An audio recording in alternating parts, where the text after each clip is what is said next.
नमस्कार साथियों, आज हम पढ़ने जा रहे हैं समास। तो आज का हमारा टॉपिक क्या है? समास। समास का अर्थ क्या होता है? तो समास का अर्थ होता है संक्षिप्त या छोटा करना। समास का अर्थ क्या होता है? संक्षिप्त या छोटा करना। अर्थात किसी भी बड़े से बड़े वाक्य या शब्दों को छोटा करके लिखना क्या कहलाता है? समास कहलाता है। समास की परिभाषा लिखें तो क्या होती है? दो या दो से अधिक, दो या दो से अधिक शब्दों के मेल को समास कहते हैं।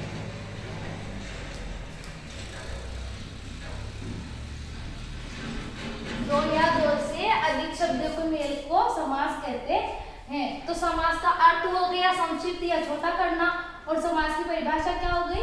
दो या दो से अधिक शब्दों के मेल को समास कहते हैं। दो या दो से अधिक शब्दों के मेल को समास कहते हैं। तो ये हमारा समास है। जो समास है उसका अर्थ होता है संक्षिप्त या छोटा करना, अर्थात किसी भी बात को छोटा करके या उसके संक्षिप्त रूप में लिखना समास कहलाता है। समास वर्णों का मेल है न कि समास शब्दों का मेल है न कि वर्णों का। समास शब्दों का मेल है।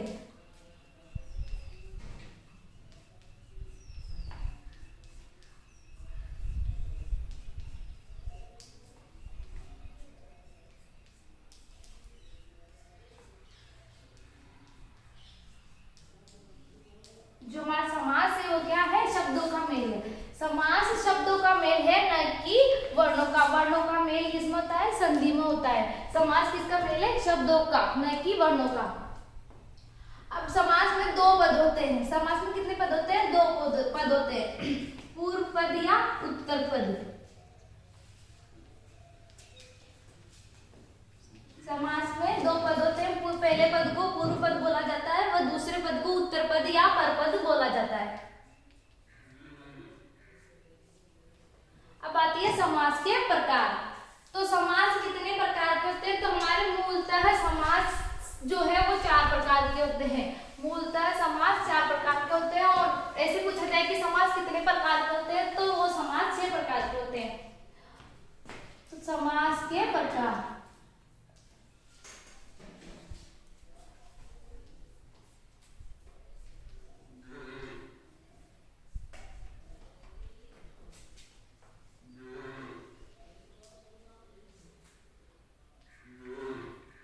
मूलतः समास कितने प्रकार के होते हैं? 4 प्रकार के। पहला अव्ययभाव समास,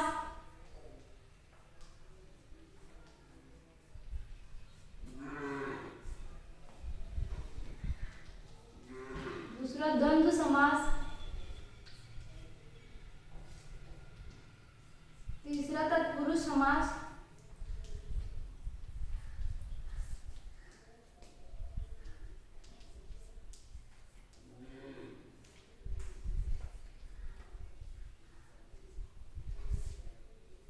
और चौथा है बहुव्रीहि समास। तो मूलतः पूछा जाए कि समास मूलतः समास कितने प्रकार के होते हैं, तो मूलतः समास 4 प्रकार के होते हैं। अव्ययभाव समास, द्वंद्व समास, तत्पुरुष समास और बहुव्रीहि समास। और पूछा जाए कि समास कितने प्रकार के होते हैं, तो अपन उसे 6 पढ़ते हैं। तो जो 5वां समास है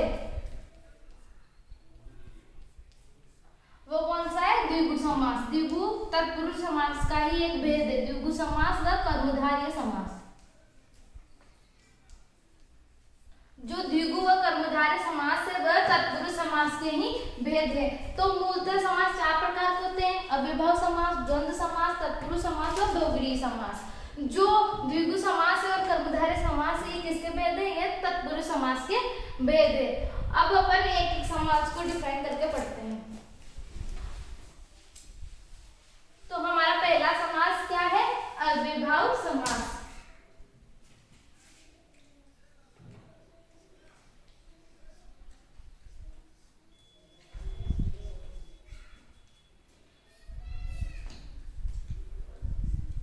पहला जो समास है वह कौन सा है? अव्ययभाव समास। तो अव्ययभाव समास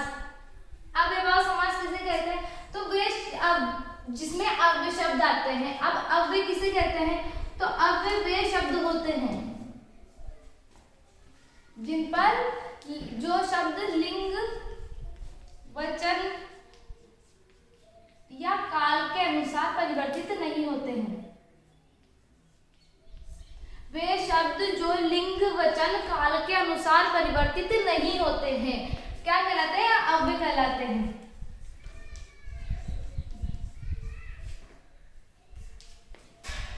वे शब्द जो लिंग, वचन, काल के अनुसार परिवर्तित नहीं होते हैं वे अव्यय शब्द कहलाते हैं।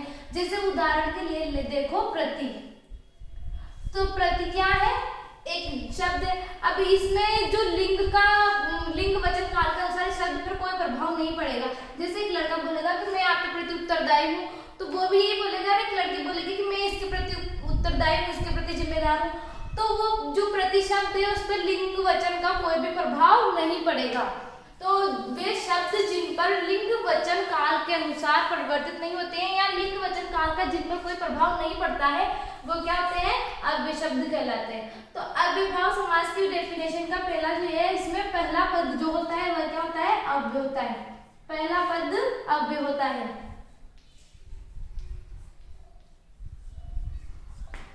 और पहला पद अव्यय होता है, इसीलिए पहला पद ही प्रधान होता है।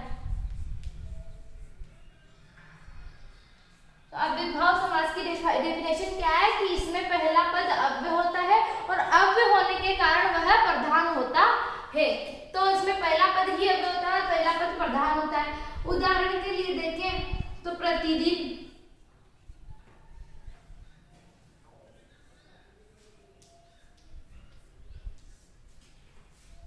आजन्म,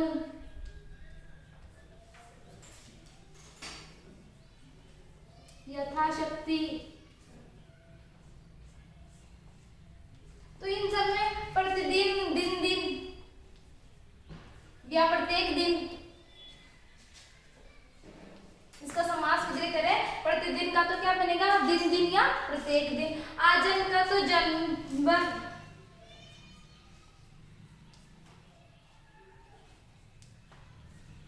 यथाशक्ति शक्ति के अनुसार,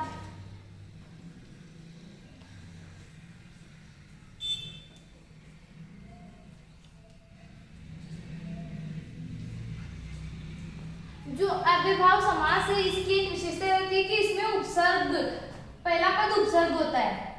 पहला पद क्या होता है? उपसर्ग होता है, जिसमें आ, स, ब, बे, यथा, प्रति आदि उपसर्ग आते हैं। यथा, प्रति आदि उपसर्ग जहां पहले पद में दिख जाए तो वहां पर कौन सा समास होता है? अव्ययभाव समास होता है। अव्ययभाव समास की एक विशेषता यह है कि जो पुनरुक्ति शब्द होते हैं उनमें हमेशा अव्ययभाव समास होता है। जो पुनरुक्ति शब्द होते हैं,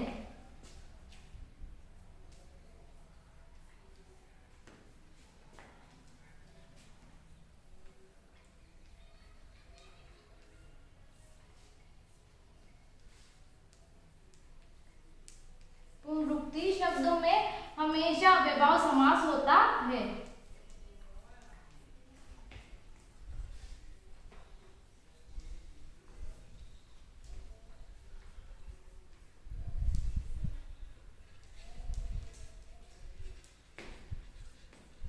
तो पुनरुक्ति शब्दों में हमेशा क्या होता है? अव्ययभाव समास होता है। पुनरुक्ति शब्द क्या होता है? पुनरुक्ति शब्द का मतलब होता है जो शब्द रिपीट होते हैं, जो शब्द बार बार आते हैं। तो पुनरुक्ति शब्दों में हमेशा अव्ययभाव समास होता है। तो पुनरुक्ति शब्द क्या है? भागम भाग,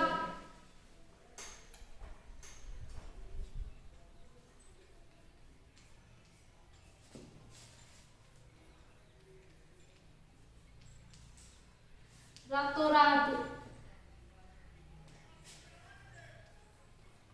बार बार। अर्थात जिन शब्दों में पुनरुक्ति होती है, जिन शब्दों को रिपीट होते हैं, जो शब्द बार बार आते हैं, उनमें क्या होता है? अव्ययभाव समास होता है। इसका समास विग्रह करें तो भागने के बाद फिर भागना,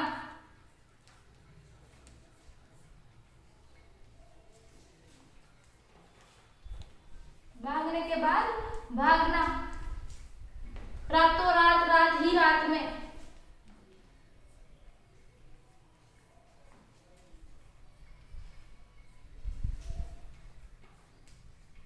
बार बार यानी प्रत्येक बार लिखो, यहाँ वैसे ही पुनरुक्ति शब्द है तो प्रत्येक बार।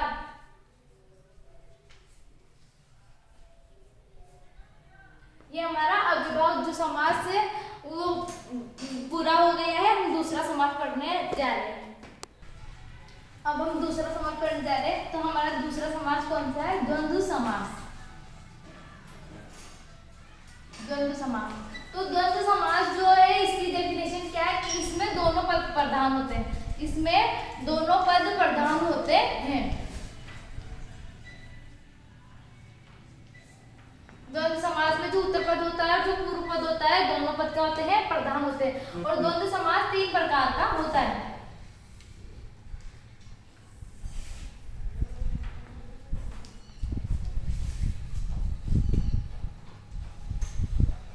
इतरेत्तर द्वंद्व, समाहार द्वंद्व,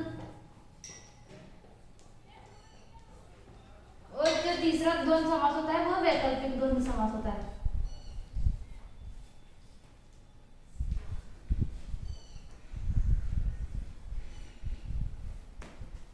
अब इनकी डेफिनेशन क्या होती है?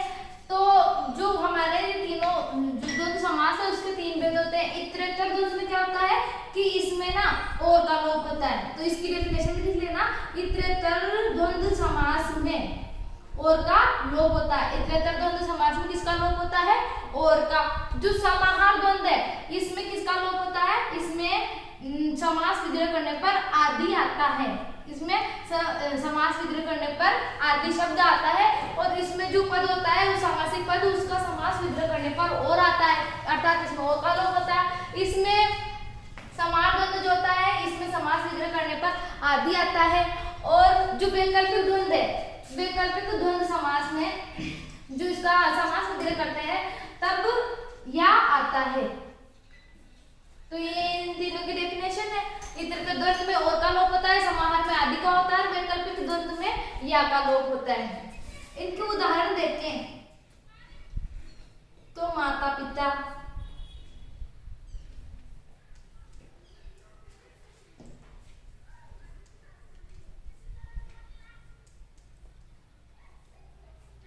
दाल रोटी।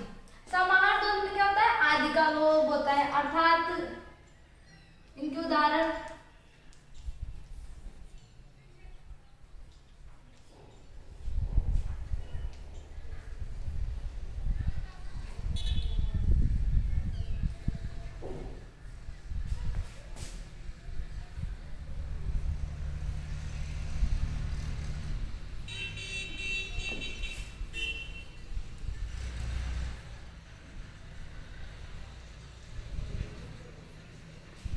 जो ये हमारे सामासिक पद हैं, हमने इनके 2 उदाहरण लिखे।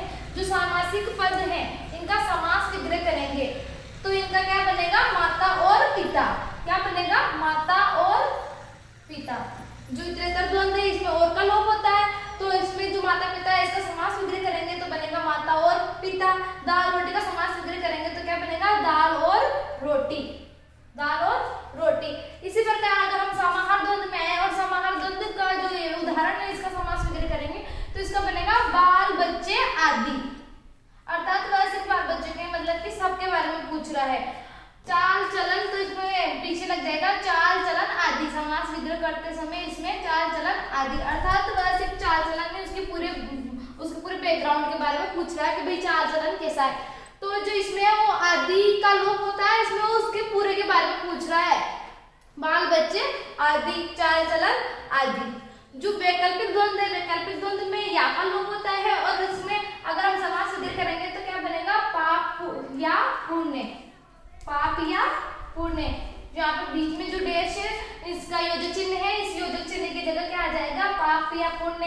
और इधर जो है सुख या दुख, तो इसमें क्या आ जाएगा? सुख या दुख। ये विकल्प की तरह लग रहा है। वैकल्पिक या तो पाप या पुण्य। तो पाप पुण्य कौन सा समास है? वैकल्पिक द्वंद्व समास है और इसमें या का लोप होता है। अब हम दूसरा समास पढ़ेंगे।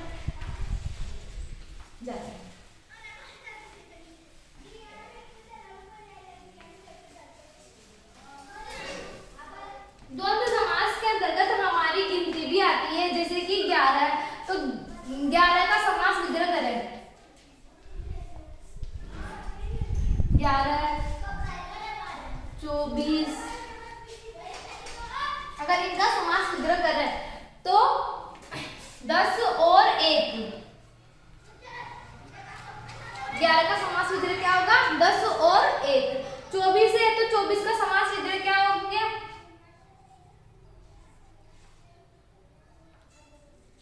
20 और 4, 20 और 4। इसी प्रकार कोई भी संख्या हो, 66 वगैरह कुछ भी हो, तो उनमें क्या होता है कि जो संख्या है ये पूर्णांक वाली ये पहले आ जाती है और उसके बाद वो आते हैं। अर्थात 10 और 11 का क्या होगा? 10 और 1, 24 का क्या होगा? 20 और 4। और जो मेन पूर्णांक संख्याएं होती है वो द्विगु समास के अंतर्गत आती है, वो हम वहां देखेंगे।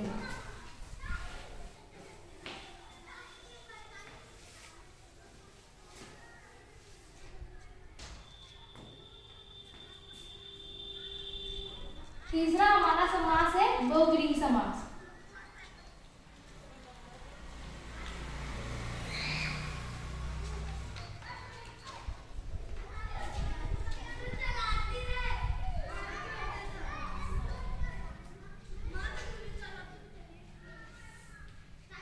बहुव्रीहि समास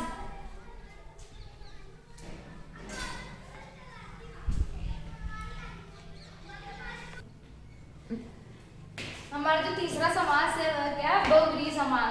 तो बहुव्रीहि समास में क्या होता है? जो दोनों पद होते हैं वो गौण होते हैं। दोनों पद क्या होते हैं? गौण होते हैं।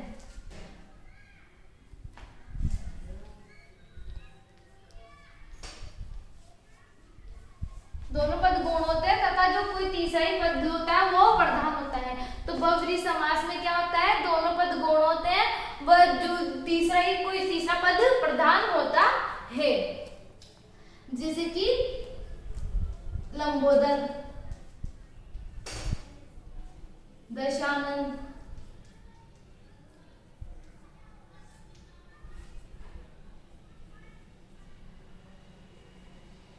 चतुर्भुज,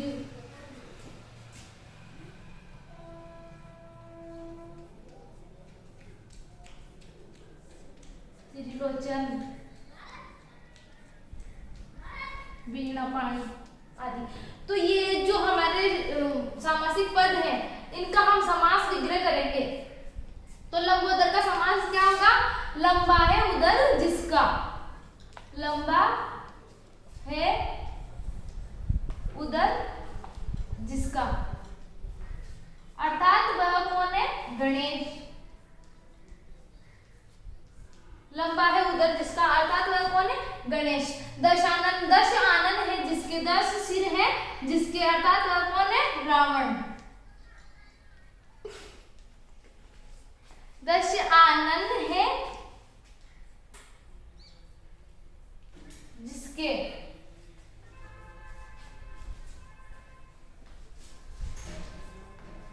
चतुर्भुज, 4 भुज है जिसके, अर्थात 4 भुजाएं हैं जिनके,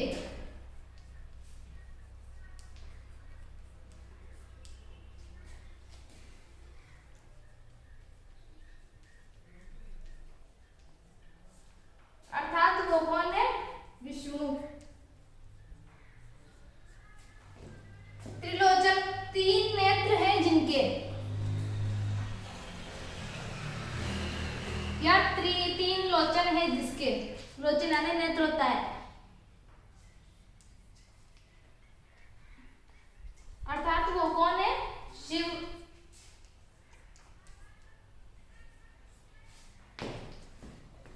वीणा पाणी, वीणा है जिनके पानी में, पानी मतलब हाथ,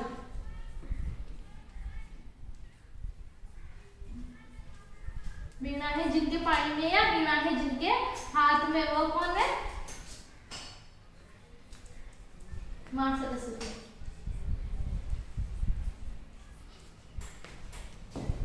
तो लंबोदर, लंबा है उदर जिसका, अर्थात कौन? गणेश। दशानन, 10 आनन है जिसके, अर्थात कौन? ब्राह्मण। चतुर्भुज, 4 भुजाएं हैं जिनके, अर्थात कौन? विष्णु। त्रिलोचन, 3 नेत्र है जिनके, अर्थात शिव। वीणा पाणी, वीणा है जिनके पानी में, अर्थात सरस्वती। तो ये क्या कहता है कि इसमें जो दोनों पद है वो क्या होते हैं? गुण होते हैं और अन्य कोई तीसरा पद प्रधान होता है। तो जो लंबोदर, अब इसमें जो प्रथम पद है, पूर्व पद और उत्तर पद है, लंबा है उधर जिसका हमने समास वगैरह कर दिया, लेकिन इन दोनों पदों का अर्थ ना निकल कर कोई तीसरा ही अर्थ आ रहा है, वो क्या आ रहा है? गणेश की, जिनका उधर लंबा है वो कौन है? गणेश है। दशानन, इनका समास, दशानन का समास वगैरह किया तो दशानन है जिसके अर्थात रावण। तो जो हमारे दोनों पद है, जो समासिक पद है हमारा दशानन, इसका जो समास विग्रह किया तो क्या है? दशानन है जिसके अर्थात पूर्व पद व उत्तर पद दोनों ही गौण होते हुए इसका कोई तीसरा ही अलग अर्थ निकला है, और वो क्या है कि रावण है। ये जो शब्द ये किसके लिए यूज किया जाता है? रावण के लिए यूज किया जाता है। ऐसे ही चतुर्भुज, चार भुजाएं जिनके अर्थात कौन? विष्णु। त्रिलोचन, तीन नेत्र है जिसके अर्थात कौन? शिव। वीणा, पाणी, वीणा है जिनके पाणी में अर्थात मां सरस्वती। तो इसमें जो है वो दोनों पद गौण होते हैं और तीसरा ही पद होता है जो अन्य होता है, वही पद प्रधान होता है। ये हमारा बहुव्रीहि समास हुआ हुआ। इसके बाद हम पढ़ेंगे द्विगु समास।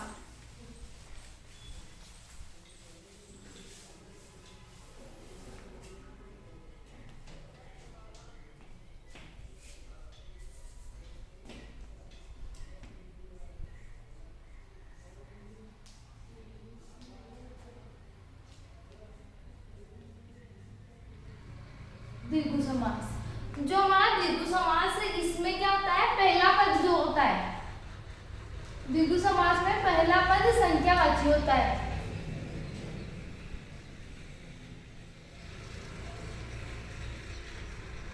द्विगु समास में पहला पद जो होता है वह संख्यावाची होता है और दूसरा पद जो होता है वह प्रधान होता है। दूसरा पद क्या होता है? प्रधान होता है। द्विगु समास की क्या परिभाषा है कि द्विगु समास में पहला पद संख्यावाची होता है और दूसरा पद प्रधान होता है। जैसे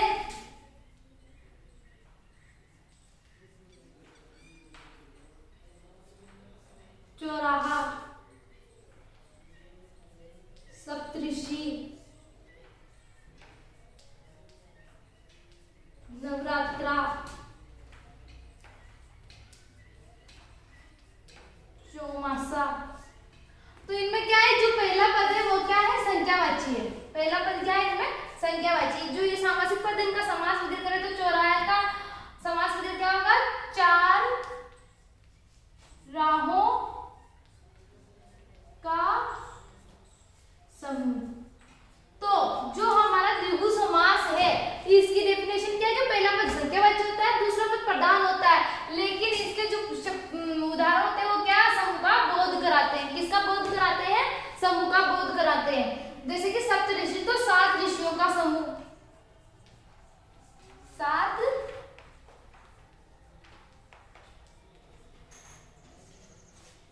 सात ऋषियों का समूह।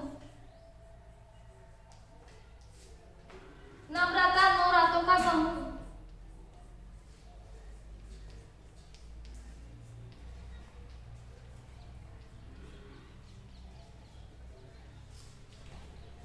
चौमासा, चार मासों का समूह।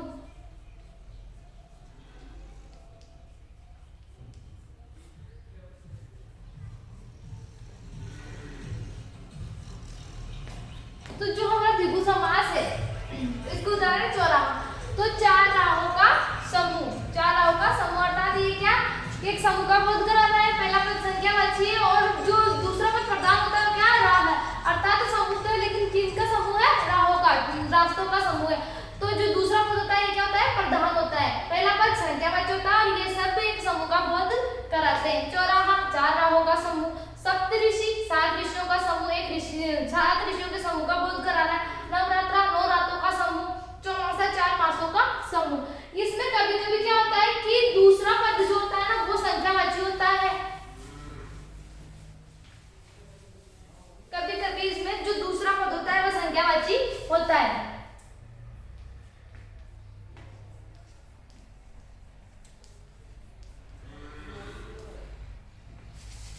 जैसे संकलन त्रय,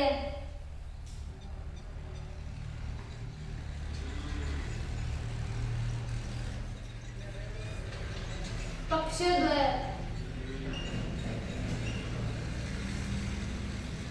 तो इसका समास जो सामासिक पद संकलन त्रय है, पक्षद्वय, इसका समास विग्रह करेंगे तो क्या बनेगा? तीन संकलनों का समूह। तीन संकलनों का समूह। और पक्षद्वय का दो पक्षों का समूह।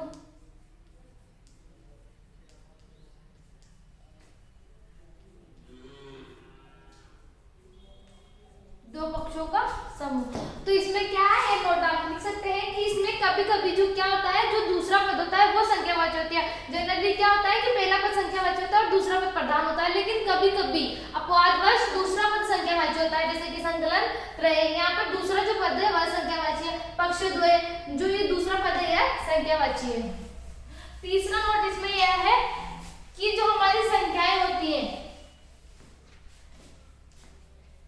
जो 1 से लेकर 9 तक की संख्याएं तथा पूर्णांक संख्या जो भी होती है,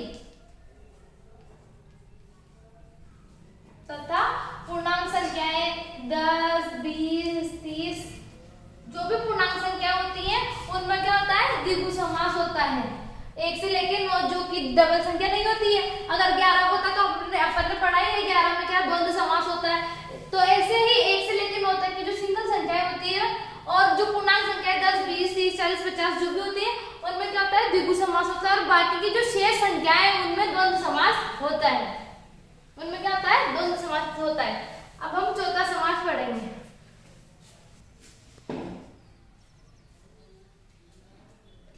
हमारा पांचवा जो समास है वह है कर्मधारय समास।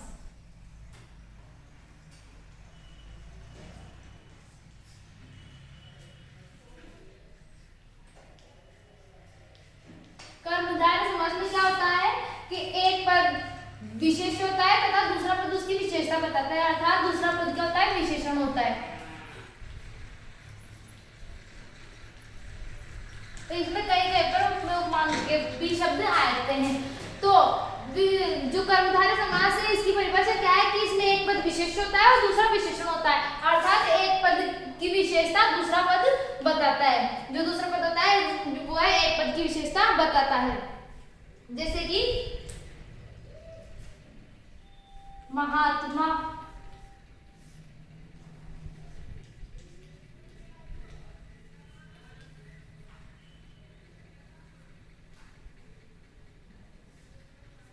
कृष्ण पक्ष,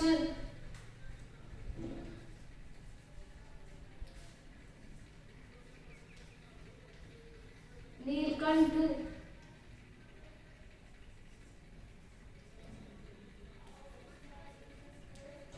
नीलकमल,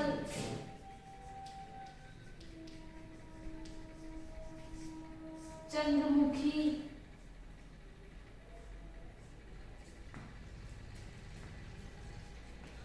बहुसागर। जो हमारे सामासिक पद हैं ये, इनका समास विग्रह करें तो जो महात्मा का समास विग्रह करेंगे तो क्या बनेंगे, महान है जो आत्मा।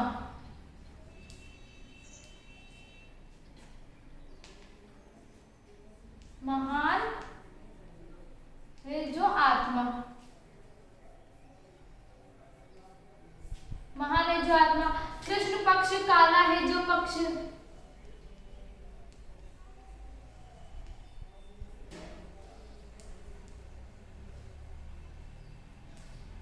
नीलकंठ, नीला है जो कंठ।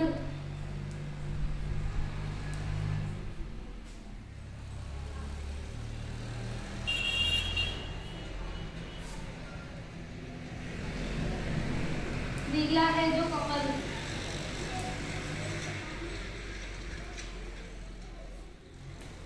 चंद्र,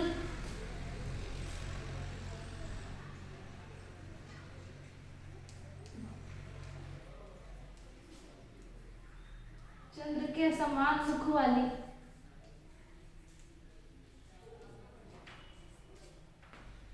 बहुसागर, बहुरूपी सागर।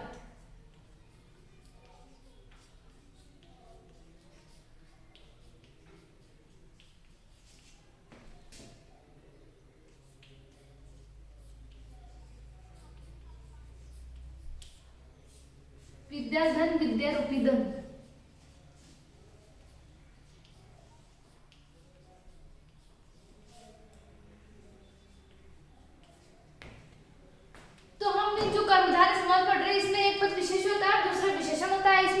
पर उपमेय और उपमान भी आते हैं। महात्मा, तो महात्मा हम समास में करें तो महान है तो है जो आत्मा, अर्थात आत्मा तो है, एक पद हो गया हमारा आत्मा, लेकिन इस आत्मा की क्या विशेषता है कि वह क्या है, महान है। अर्थात जो आत्मा है, आत्मा की विशेषता क्या है कि वह महान है। तो एक जब एक पद दूसरे पद की विशेषता बताता है तो वहां पर कौन सा समास होता है, कर्मधारय समास होता है। कृष्ण पक्ष, काला है जो पक्ष, अर्थात पक्ष तो है लेकिन पक्ष की विशेषता क्या है कि वह पक्ष कौन सा है, काला है।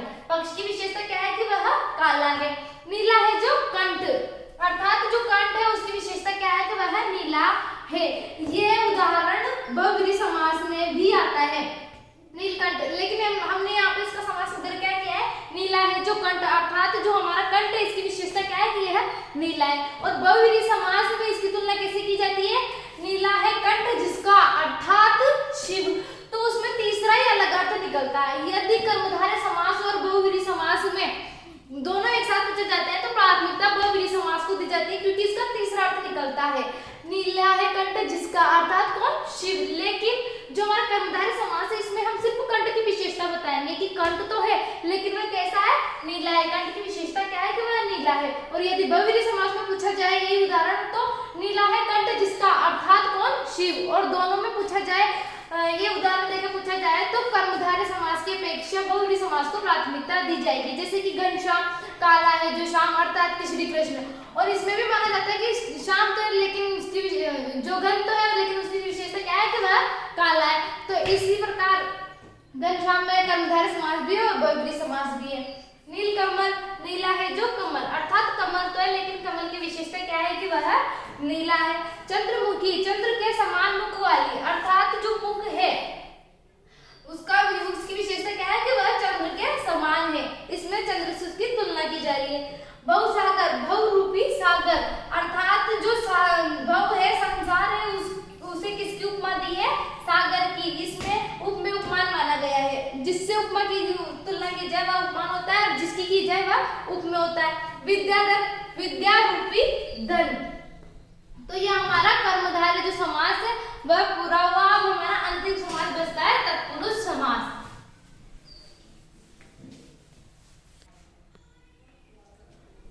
तत्पुरुष समास, जो हमारा अंतिम समास है वो कौन सा समास है, तत्पुरुष समास।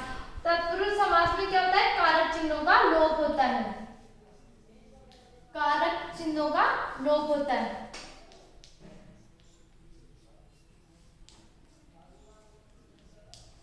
तत्पुरुष समास के अंतर्गत कारक चिन्हों का लोप होता है तथा इसमें दूसरा पद प्रधान होता है। दूसरा जो पद होता है वो क्या होता है, प्रधान होता है। अब तत्पुरुष समास के अंतर्गत कारक चिन्हों का लोप होता है तो हमारे कारक कितने प्रकार के हैं, तो हम कारक लिखते हैं।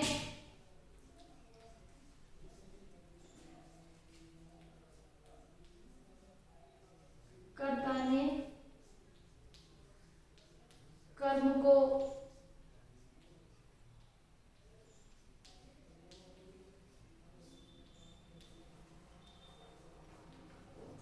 संप्रदान के लिए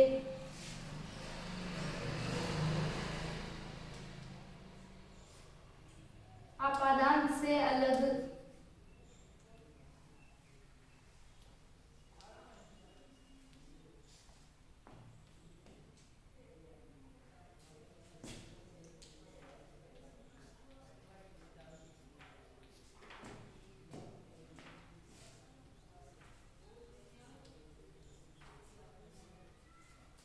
संबंध का की रारे दी और संबोधन है बोरे। तो जो हमारा समास है, कर्ता ने कर्म को करण से, संप्रदान के लिए अपादान से अलग, संबंध का की और संबोधन है बोरे। तो इसमें जो कर्ता है जो पहला है इससे वो अंतिम हमारा संबोधन, इन दोनों को काट दे तो हमारे कितने बच जाते हैं कारक, 6 कारक बच जाते हैं। और इन 6 कारकों के आधार पर जो तत्पुरुष समास है इसे 6 भागों में बांटा गया है।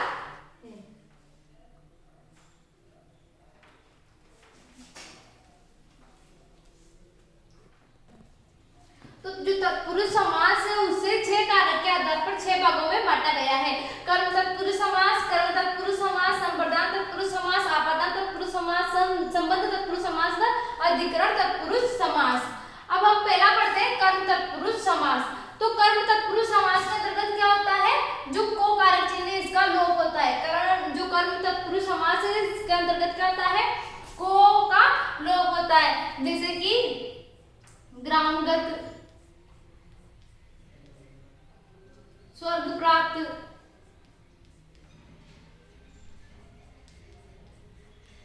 सर्वप्रिय। हम इनका समास विग्रह करें तो ग्रामगत, तो ग्राम को गत, गांव को गया हुआ, ग्राम को गत अर्थात गांव को गया हुआ। स्वर्ग प्राप्त, स्वर्ग को प्राप्त।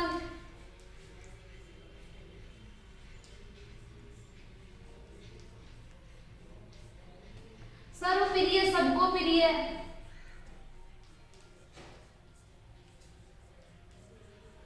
तो जो हमारा पहला जो कर्म तत्पुरुष समास है इसमें क्या है, को जो कारक चिन्ह है इसका लोप होता है, को जो कारक चिन्ह है इसका लोप होता है। तो जो कर्म तत्पुरुष समास इसमें ग्रामगत, ग्राम को गया हुआ, स्वर्ग प्राप्त, स्वर्ग को प्राप्त, सर्वप्रिय, सबका प्रिय। दूसरा हमारा समास है करण तत्पुरुष समास। दूसरा हमारा क्या है, करण तत्पुरुष समास। तो करण तत्पुरुष समास, तो करण तत्पुरुष समास में क्या होता है, से या के द्वारा।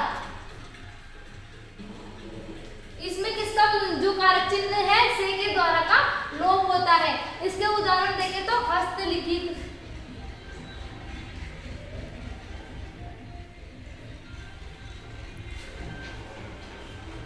रेखांकित। तो हस्तलिखित जो हमारा समासिक पद है इसका हम समास विग्रह करें तो क्या बनेगा, हाथ से लिखित, हस्त से लिखित या हाथ से लिखित।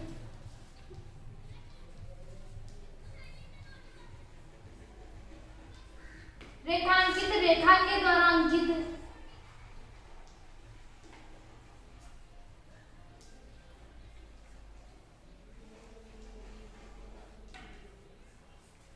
तो इसमें के द्वारा और से, तो जो करण तत्पुरुष समास है इसमें से कारक चिन्ह या के द्वारा कारक चिन्ह का लोप होता है। हस्तलिखित, हाथ से लिखित, रेखांकित, रेखा के द्वारा अंकित। अब जो तीसरा हमारा समास आता है वो है संप्रदान तत्पुरुष समास। और संप्रदान तत्पुरुष समास में किसका लोप होता है, के लिए कारक चिन्ह का लोप होता है। संस्कृत जो संप्रदान तत्पुरुष समास है इसमें के लिए हमारे कारक चिन्ह का लोप होता है। तो संप्रदान के लिए विद्यालय,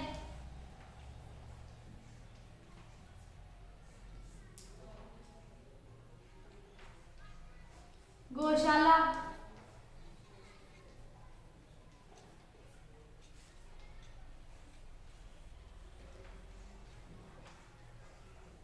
गुरु दक्षिणा। जो ये सामासिक पद है इनका समास विग्रह किया जाए तो विद्या के लिए आलय, विद्या के लिए आलय, गायों के लिए शाला,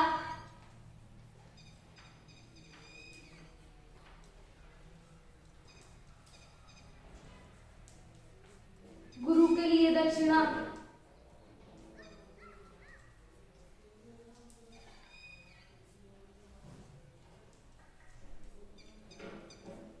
तो जो हमारा संप्रदान तत्पुरुष समास इसमें क्या होता है, के लिए कारक चिन्ह का लोप होता है। विद्यालय, विद्या के लिए आलय, गौशाला, गायों के लिए शाला, गुरु दक्षिणा, गुरु के लिए दक्षिणा। हमारा जो चौथा समास है वह आपादान तत्पुरुष समास। तो आपादान तत्पुरुष समास में क्या होता है, से या अलग। आपादान तत्पुरुष समास का अंतर्गत क्या होता है, से अलग का बोध होता है। अर्थात आता से है लेकिन उसमें क्या होता है, अलग होने का भाव प्रकट होता है। जैसे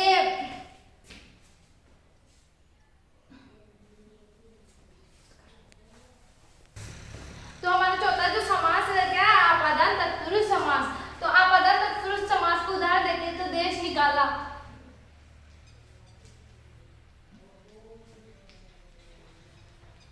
जात बाहर, पथभ्रष्ट। तो इनका हम समास विग्रह करें, जात बाहर, पथभ्रष्ट, देश निकाला। तो देश से निकाला, देश से निकाला, जात से बाहर,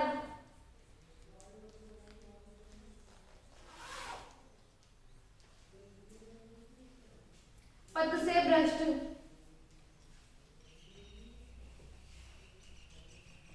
अब इनमें जो समास विग्रह कर रहे हैं तो किसका जो कारक चिन्ह से है इसका लोप हो रहा है, लेकिन और वही से कारक चिन्ह का लोप कर्म तत्पुरुष समास में भी होता है, लेकिन तत्पुरुष समास जो कर्म तत्पुरुष समास होता है उसमें जो से का लोप होता है वो के द्वारा किया होता है, तो उस से काम किया जाता है, हस्त से लिखित, हाथ के द्वारा काम किया जा रहा है कि हाथ से लिखा है, और यहाँ देश निकाला, देश से निकाला अर्थात तो देश से अलग का भाव हो रहा है, तो जो इसमें से है वो इसके से के द्वारा काम किया जाता है कर्म तत्पुरुष समास में, और संप्रदान तत्पुरुष सॉरी आपादान जो तत्पुरुष समास होता है आपादान से अलग होने का भाव प्रकट करता है, जिससे कि जात से बाहर तो जात से अलग हो रहा है, पथ भ्रष्ट पथ से भ्रष्ट और पथ से अलग हो रहा है, तो इनमें एक से काम किया जाता है और दूसरे से अलग होने का भाव प्रकट होता है। संबंध तत्पुरुष समास जो हमारा पांचवा समास है वो कौन सा है, संबंध तत्पुरुष समास, तो इसमें क्या होता है का के की जो कारक चिन्ह इनका लोप होता है, जैसे कि गंगा तट, राजमाता,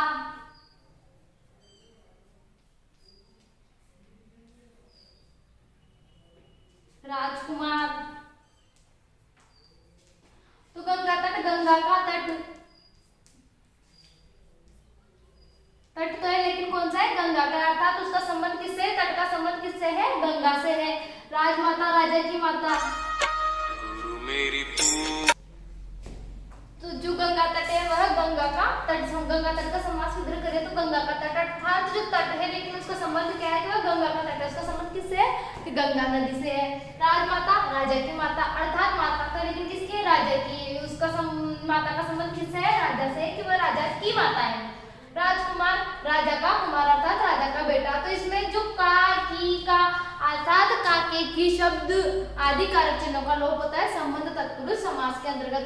अब हमारा अंतिम जो समास बचता है वह है अधिकरण तत्पुरुष समास, और अधिकरण तत्पुरुष समास में क्या होता है, में पे पर जो कारक चिन्ह होते हैं इनका लोप होता है। अधिकरण तत्पुरुष समास में पे पर कारक चिन्ह का लोप होता है, जैसे वनवास,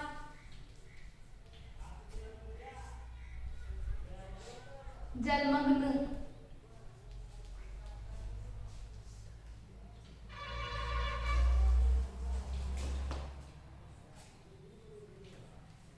सिरदर्द,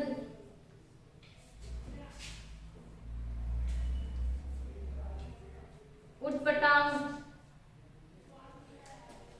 तो वनवास, वन में वास, वनवास का समास विग्रह करेंगे तो क्या बनेगा, वन में वास। जलमग्न, जल में मग्न, जल में मग्न।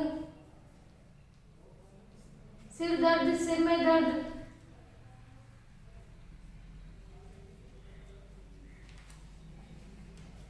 उटपटांग, ऊंट पर टांग। अर्थात जो अधिकरण तत्पुरुष समास है इसमें क्या होता है, में पे पर जो कारक चिन्ह है इनका लोप होता है। वनवास, वन में वास। जलमग्न, जल में मग्न। सिर दर्द, सिर में दर्द। ऊंट पर टांग, ऊंट पर टांग, ऊंट पर टांग। अब हमारा जो तत्पुरुष समास है इसके दो भेद और माने जाते हैं।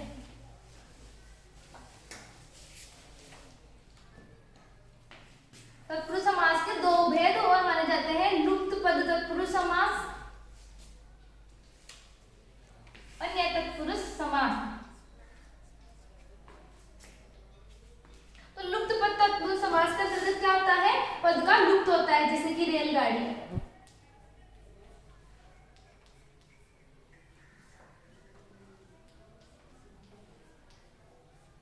दही बड़ा,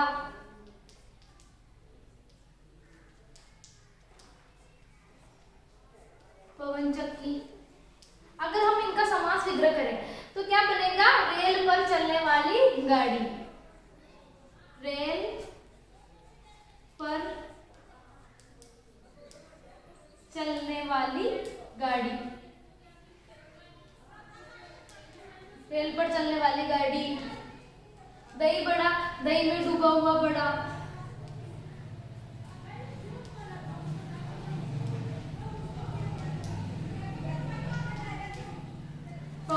चक्की, पवन से चलने वाली चक्की।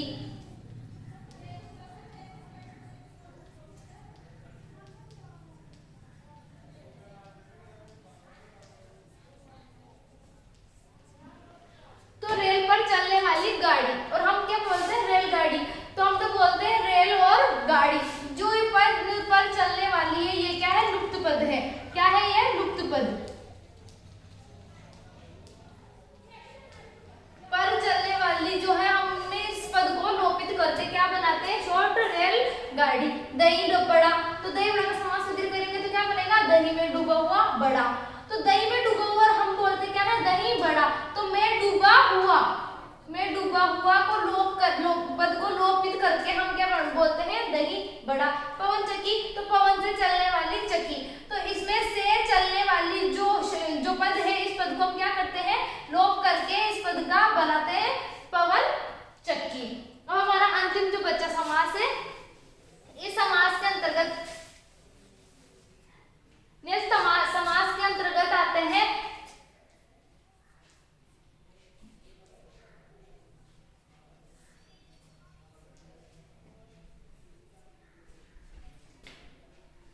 नालायक,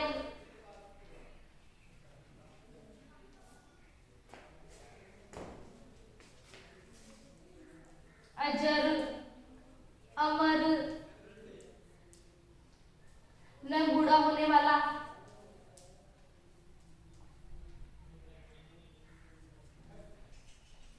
न बूढ़ा होने वाला, न मरने वाला,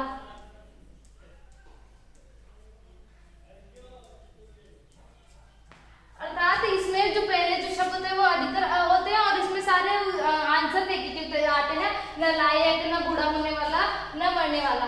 तो जो हमारे नेक्स्ट तत्पुरुष समास है, इसके उदाहरण जो है नालायक, इसका समास करेंगे न लायक। अजर है तो अजर का समास करेंगे न बूढ़ा होने वाला। अमर है तो न मरने वाला। धन्यवाद। हाँ, आज हमारा समास समाप्त होते हैं।